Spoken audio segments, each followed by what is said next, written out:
Seperti yang sudah kita pelajari sebelumnya bahwa campuran terdiri atas dua zat atau lebih. Untuk memperoleh zat murni, penyusun campuran tersebut harus dipisahkan. Zat-zat dalam campuran tersebut dapat dipisahkan secara fisika. Prinsip pemisahan campuran didasarkan pada perbedaan sifat-sifat fisik zat penyusunnya, seperti wujud zatnya, ukuran partikel, titik leleh, titik didih, sifat magnetik, kelarutan, dan lain sebagainya. Metode pemisahan campuran banyak digunakan dalam kehidupan sehari-hari seperti untuk penjernihan air dan pembuatan garam. Beberapa metode pemisahan campuran yang sering digunakan antara lain penyaringan atau filtrasi, sentrifugasi, sublimasi, kromatografi, dan destilasi.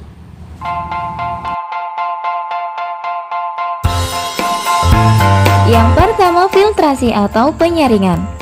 Salah satu metode pemisahan yang paling sederhana adalah metode filtrasi atau penyaringan. Filtrasi adalah metode pemisahan campuran yang digunakan untuk memisahkan cairan dan padatan yang tidak larut berdasarkan pada perbedaan ukuran partikel zat-zat yang bercampur. Berikut merupakan contoh penerapan metode pemisahan filtrasi yang biasa dilakukan di sekolah atau di laboratorium, yaitu dengan menggunakan alat kertas saring. Sedangkan campuran yang akan kita pisahkan adalah campuran air dengan tanah atau pasir.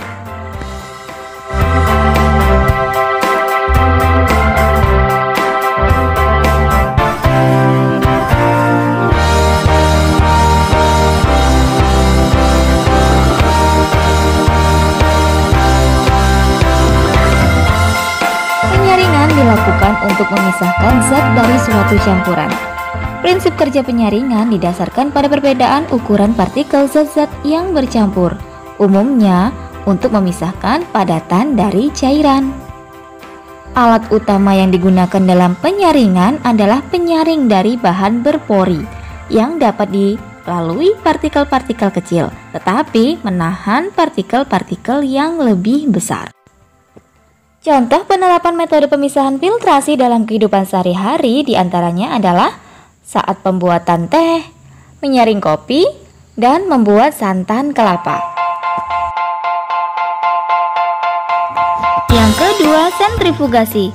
Metode jenis ini sering dilakukan sebagai pengganti filtrasi jika partikel padatan yang terdapat dalam campuran memiliki ukuran sangat halus dan jumlah campurannya lebih sedikit.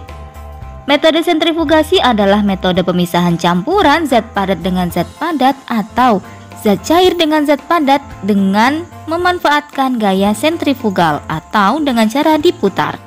Berikut merupakan contoh penggunaan metode sentrifugasi di sekolah.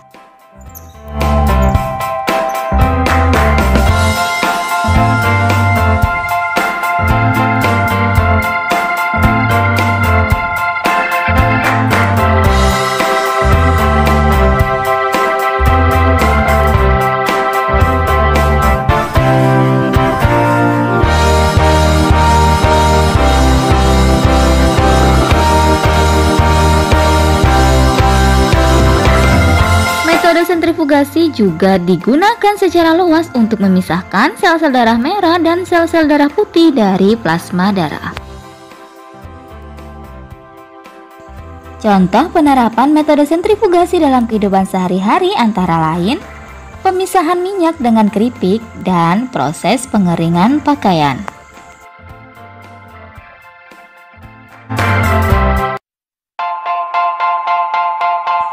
Yang ketiga, destilasi atau penyulingan.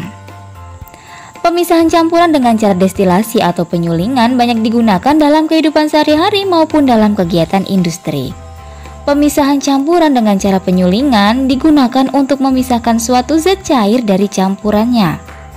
Prinsip kerjanya didasarkan pada perbedaan titik didih dari zat cair yang bercampur, sehingga saat menguap setiap zat akan terpisah.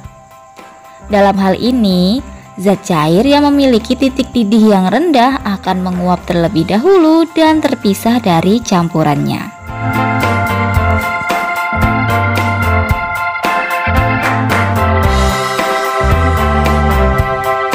Dalam dunia industri, prinsip ini digunakan pada penyulingan minyak bumi. Minyak bumi terdiri atas berbagai macam komponen minyak bumi yang berbeda titik didihnya. Selain itu, destilasi atau penyulingan juga biasanya digunakan untuk memperoleh air murni atau air bersih, untuk memperoleh bensin dari campuran lain, dan untuk memisahkan alkohol dari campuran lain.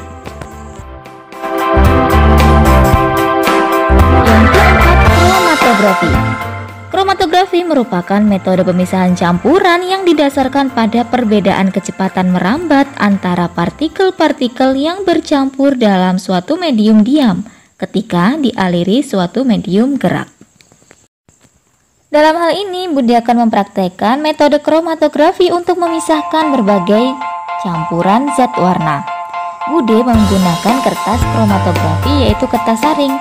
Jika kalian ingin mencobanya di rumah, kalian dapat mengganti kertas saring dengan tisu, kertas HVS, kertas buram, atau bahkan kertas koran.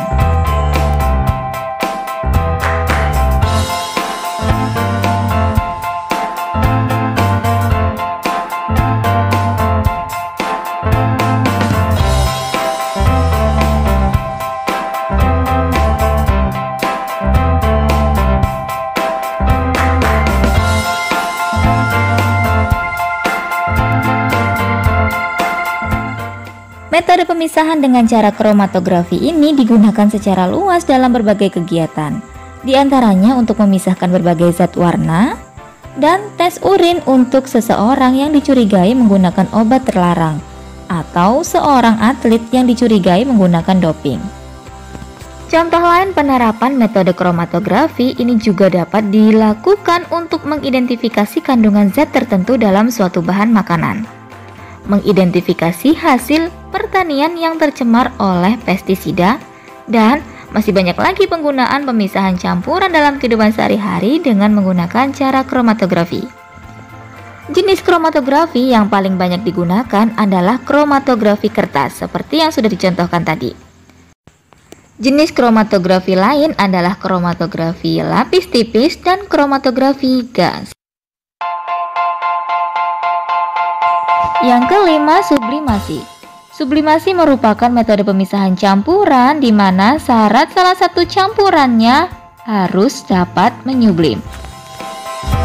Berikut merupakan contoh metode pemisahan campuran dengan cara sublimasi. Dalam hal ini, campuran yang akan kita pisahkan adalah campuran kapur barus dan pasir. Kapur barus merupakan salah satu zat yang dapat menyublim, sehingga dapat dilakukan metode pemisahan campuran dengan cara sublimasi.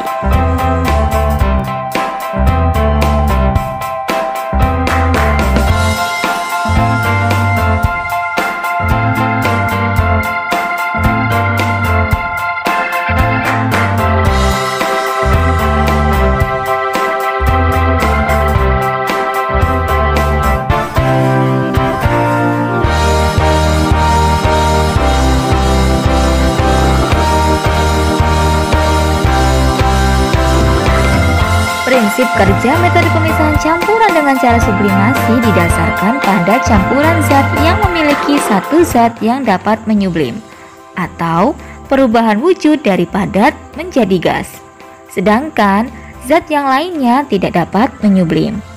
Contohnya adalah campuran iodin, campuran kapur barus, dan campuran belerang. Cukup sekian video pembelajaran kita kali ini tentang metode pemisahan campuran.